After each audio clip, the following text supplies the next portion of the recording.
E-Magazine présente Bilan de l'année 1838, lu par Winer Morton. Déjà, 1839 est commencé pour le monde et déjà les événements liés à l'année 1838 sont encore loin de nous. Pour tout ce qui a rapport à la prospérité de notre pays, nous espérons et désirons ardemment que la présente année soit aussi prospère que la dernière a été triste et malheureuse. Nous ne pouvons que nous sentir heureux que celle-ci soit entièrement écoulée. Nous ne nous sommes jamais laissés aller au découragement et nous entretenons aujourd'hui de sérieuses espérances. Quoique souvent nous les ayons vus s'évanouir, nous croyons encore que les vicissitudes, les erreurs et les différends infructueux de l'année dernière seront effacés par les bons résultats que nous obtiendrons dans le cours de cette année. Mais quoique l'an 1838 nous ait été funeste à bien des égards, nous n'oublierons pourtant point qu'il a été signalé par quelques événements remarquables en harmonie avec les principes, le devoir et l'amour de l'humanité. Et parmi ces événements, le premier et le plus important pour nous en particulier, ce sont nos relations extérieures qui ont été si complètement établies par les deux traités ratifiés en 1838 avec la France et Haïti et qui ont créé une ère nouvelle de notre histoire politique et nationale. Et ensuite, quoique d'un intérêt moins immédiat pour nous, l'abolition entière du système d'apprentissage dans les colonies anglaises, d'où dérive et doit dériver une grande amélioration morale dans la condition des Africains et de leurs descendants, non seulement dans ces colonies, mais dans n'importe quel lieu du Nouveau Monde.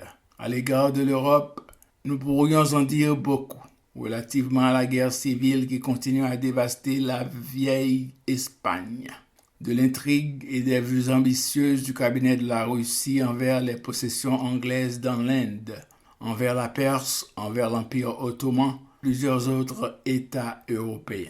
Nous pourrions parler aussi de la politique de la France par rapport à ses possessions de l'Algérie, à son inflexible conduite à l'égard du Mexique et donner notre opinion sur les effets politiques que probablement ces mesures peuvent éventuellement produire sur la France.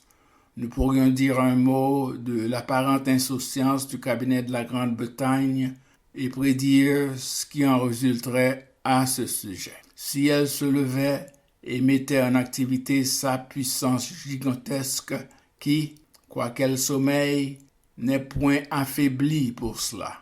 Et si elle sommet le cabinet de Washington de lui rendre compte des troubles excités dans le Canada par les citoyens des États-Unis. Mais tous ces sujets nous sont étrangers et nous sommes trop occupés de notre condition, trop intéressés au bien-être futur de notre patrie, dont l'énergie semble être paralysée et stationnaire, pour accorder une plus grande attention aux événements extérieurs dont la sphère d'action est loin, très loin de notre île. Notre attention est plus particulièrement dirigée chez nous, car par le cours naturel des choses, Haïti devrait être à la tête de la civilisation africaine et devrait prendre l'initiative en tout ce qui concerne l'avancement de la race à laquelle elle appartient. Mais pourquoi n'en est-il point ainsi? C'est que, il faut le dire, nous avons méconnu notre mission. Si nous étions doués du pouvoir de lire dans l'avenir, nous nous serions permis de prédire à nos lecteurs et abonnés tout ce qui doit arriver en l'an 1839. Nous les aurions encouragés et nous aurions fortifié leur esprit en leur promettant un meilleur état de choses. Mais, hélas, nous ne nous flattons pas de voir plus loin qu'eux. Ainsi, nulle prédiction de notre part ne leur saurait être profitable, attendu que nous n'en pourrions garantir la réalisation.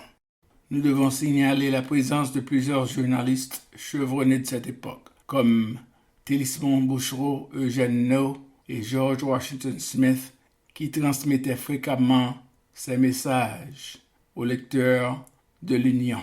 Je m'appelle Winer Morton éditeur en chef de e-magazine.